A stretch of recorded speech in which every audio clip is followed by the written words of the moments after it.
আসসালামু আলাইকুম প্রাণপ্রিয় ভিউয়ার্স, আশা করি আপনারা সবাই ভালো আছেন। আমার বিদায় ভিডিও বার্তাতে আমি আপনাদেরকে বলেছিলাম নভেম্বরের শেষ পর্যন্ত আমি ভিডিও দিতে পারবো, যদি আমি যে কাজে হাত দিয়েছি সেই কাজটি যদি সাকসেসফুল হয়ে যায় এতটুকু পর্যন্তই, আর যদি না হয় আবার পুনরায় এই বিদ্যাতে এই জগতে আমি সম্পূর্ণ থেকে যাব। তো বন্ধুগণ, আপনারা আমার জন্য দোয়া করবেন। আমি কাজে হাত দিয়েছি, আল্লাহ যাতে আমার আশা আকাঙ্ক্ষা মনের আশা আকাঙ্ক্ষা পূর্ণ করে, আমি যাতে আমার লাইফ গঠন আমার সংসার জীবন নিয়ে যাতে সুন্দর করে চলতে পারি, সেই জন্য আমি বিশেষ একটি কাজে হাত দিয়েছি। আর এর ভিতরে আপনাদেরকে যতটুকু পারি আমি ভিডিও দেওয়ার জন্য চেষ্টা করব। আর আমার দ্বারা যদি কোনো ভুল ত্রুটি হয়ে থাকে আপনারা আমাকে পাক পাঞ্জাতন আহলেবাইত 12 ইমান 14 মাসুম খাজা খিজির এবং লাল শাহবাজ কালান্দরের উসিলায় 4 তরিকা 4 পীরের উসিলে আমাকে ক্ষমা চোখে দৃষ্টিতে এবং ক্ষমা করে দিবেন। আর আমি আপনাদের জন্য দোয়া করি আহলে বাইতের উসিলে আপনারা সকল নেক আশা আপনাদেরকে পূর্ণ হক এবং ভালো পথে থাকুন, সঠিক পথে থাকুন, হালাল খাওয়ার জন্য চেষ্টা করুন, উলিয়া উলিয়াদেরকে ভালোবাসুন, আহলে বাইতের গোলামি করুন। বন্ধুগণ, পবিত্র লুবিয়াল আওয়াল মাসের উপলক্ষে আজকে আপনাদের মাঝে আমি বিশেষ একটি আমল নিয়ে হাজির হলাম। দয়াল নবীজিকে স্বপ্নের যুগে সাক্ষাৎ পাওয়ার জিয়ারত লাভ করার জন্য একটি আমল। এটা কিভাবে করবেন এবং এই আমলে আপনার যত নেক আশাই আছে ইনশাল্লাহ একটা একটা করে পূর্ণ হবে। এখন সেটার জন্য আপনাকে কঠিন একটি তপস্যা করতে হবে। কঠিন তপস্যা বলতেই কঠিন, কোনো সহজ কোনো কিছু নাই। আমরা এটাকে সহজ করে বলে ফেলি আর কি। যতক্ষণ পর্যন্ত আমাদের তপস্যায় কবুল না হবে, সাকসেসফুল না হচ্ছে, আমরা আমাদের গন্তব্যে না পৌঁছাইতে পারছি, ততক্ষণ পর্যন্ত এটা চালাই যেতে হয়। তো বন্ধুগণ, আজকে যে বিষয়টি আপনাদের মাঝে আমি নিয়ে হাজির হলাম, ঈদে মিলাদুন্নবী সাল্লাল্লাহু আলাইহি ওয়াসাল্লামের উপলক্ষে দয়াল নবীজি নূর নবীজি ওনার সাক্ষাৎ লাভ করার জন্য, ওনার জিয়ারত লাভ করার জন্য মুমিন এবং নরনারীদের এবং তরিকাপন্থী ভাই বোনদেরকে উদ্দেশ্য করে আজকের এই ভিডিওটি আপনাদের মাঝে আমি নিয়ে হাজির হলাম। এখন কিভাবে সেটা আমল করবেন? প্রথমত আমল করতে গেলে আমার কাছ থেকে সম্পূর্ণ এজাজত অনুমতি নিতে হবে। এজাজত অনুমতি নিতে গেলে ভিডিও কমেন্ট বক্স থেকে আপনার নাম, আপনার বাবার নাম, আপনার মায়ের নাম, ঠিকানা, বয়স লিখে দিতে হবে। তারপর আপনি একবার সুবহানাল্লাহ অথবা লা ইলাহা ইল্লাল্লাহ মুহাম্মাদুর রাসূলুল্লাহ অথবা ইয়া মাওলা আলী মুশকিল কুশা যে কোনো শব্দ আপনাকে 4 বার লিখে দিতে হবে। এখন বন্ধুগণ, আপনারা এই আমলটি করতে গেলে আপনাকে মন দেহ দুটোই ঠিক থাকতে হবে। মন পরিষ্কার থাকতে হবে, দেহ পরিষ্কার থাকতে হবে। অর্থাৎ দেহ পরিষ্কার কি, রোগ থেকে দূরে থাকবেন। যখন আপনি অসুস্থ থাকবেন তখনই আমল করতে পারবেন না। অসুস্থ থাকলে আপনার মন মানসিকতা ভালো থাকবে না এবং অন্তর যদি আপনার কলুষিত থাকে আপনার এই আমলে সাকসেসফুল হবেন না। এবং পীরের হাতে বায়াত গ্রহণ করে যদি আমল করেন দ্রুত সাকসেসফুল হবেন। তো আজকে আপনাদের মাঝে এই আমলটি আমি নিয়ে হাজির হলাম। দুরূদে পাক পাঞ্জাতন এবং নাদি আলী শরীফ।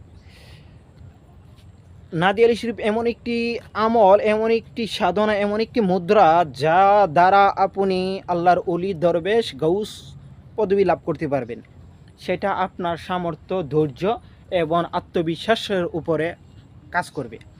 এখন আমি আপনাদেরকে দিচ্ছি, সেটা হচ্ছে আল্লাহ রাসূলকে স্বপ্নের যুগে দেখা জিয়ারত লাভ করার জন্য পবিত্র রবিউল মাসের উপলক্ষে ঈদে মিলাদুন্নবী সাল্লাল্লাহু আলাইহি সাল্লামের উপলক্ষে আমলটি আপনাদের মাঝে আমি দিচ্ছি। বন্ধুগণ, আমলটি করতে গেলে রাত 12টার পর আপনি আমলটি করবেন। রাত 12টার পর আপনাকে আমলটি বসতে হবে। এখন কিভাবে রাত 12টার পর আমল বসবেন সেটা আপনার ব্যক্তিগত বিষয়। আমার যেটা সাজেশন দেওয়ার সেটা আমি আপনাদের মাঝে দিয়ে দিচ্ছি। তো আপনাকে 5 ওয়াক্ত নামাজ পড়লে দ্রুত কার্যকরী রেজাল্ট পাবেন এবং সাদা কাপড় পরিধান করবেন। সাদা কাপড় পরিধান করে আপনাকে আমল করতে গায়ে আতর সুবাস মাখবেন। এটার ভিতরে থেকে আপনাকে এটা সম্পূর্ণ আদায় করতে হবে। এখন কিভাবে করবেন? একটি এক্সট্রা রুম আপনাকে তৈরি করতে হবে, কক্ষ তৈরি করতে হবে। এক্সট্রা রুমের ভিতরে বসে আপনাকে আমলটি চালিয়ে যেতে হবে। প্রথমত দুরূদে পাক পাঞ্জাতন আমার ইউটিউব চ্যানেলে দেওয়া আছে, আপনারা একটু দেখে নেবেন। দুরূদে পাক পাঞ্জাতন সেটা ইউটিউব চ্যানেল থেকে ঘেঁটে নেবেন, ভালো করে মুখস্থ করে নিতে হবে। দুরূদে পাক পাঞ্জাতন, অন্য কোনো দুরূদ পড়লে হবে না।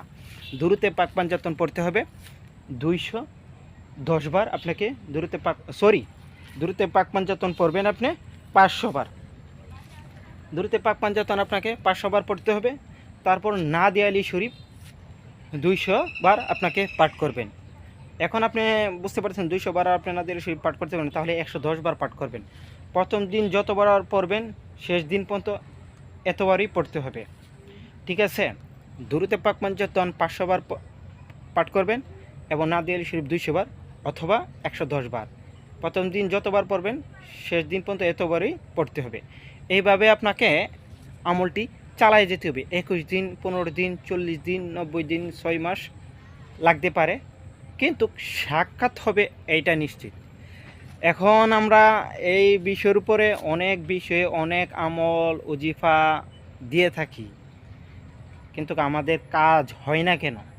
আমাদের প্রথমত আমলে বসলে আমাদের মন পরিষ্কার থাকে, দিল পরিষ্কার থাকে, দেহ পরিষ্কার থাকে, আত্মবিশ্বাস সম্পূর্ণ থাকে, তাই আমরা কাজে ভালো রেজাল্ট পাই প্রথমত।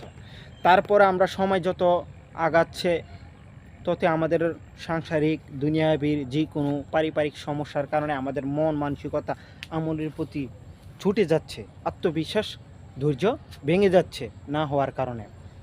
তো আমরা সকল পার্শ্ববর্তী যে কোনো সমস্যাই হোক, আমরা কখনো আমলের প্রতি দুর্বল হব না। অর্থাৎ দুর্বল বলতে আত্মবিশ্বাস হারাবো না এবং ধৈর্য হারাবো না। আত্মবিশ্বাস আরও পরিপূর্ণ করার জন্য চেষ্টা করব, বিশ্বাস ভক্তি আরও পরিপূর্ণ রাখার জন্য চেষ্টা করব। যত কিছু হোক আমল চালিয়ে যাব, টাইম টু টাইম আমল চালিয়ে যাব। এই নিয়মে যখন আমল করতে পারবেন ইনশাল্লাহ আপনি এই আমলে দ্রুত সাকসেসফুল হবেন, এতটুকু বলতে পারি। এবং আমল চলাকালীন কোনো বেগানা নারীর সাথে আপনাকে ঝগড়া ঝাঁটি এবং খারাপ কর্ম থেকে সর্বদাই আপনাকে দূরে থাকতে হবে, ঠিক আছে। যারা বিবাহিত তারা স্ত্রীর কাছে যেতে পারবেন, স্ত্রীর কাছে যেতে পারবেন, গিয়ে আসার পর সম্পূর্ণভাবে সাথে সাথে গোসল করে পাক পবিত্র হয়ে নেবেন, ঠিক আছে। এটা আপনি করে নেবেন।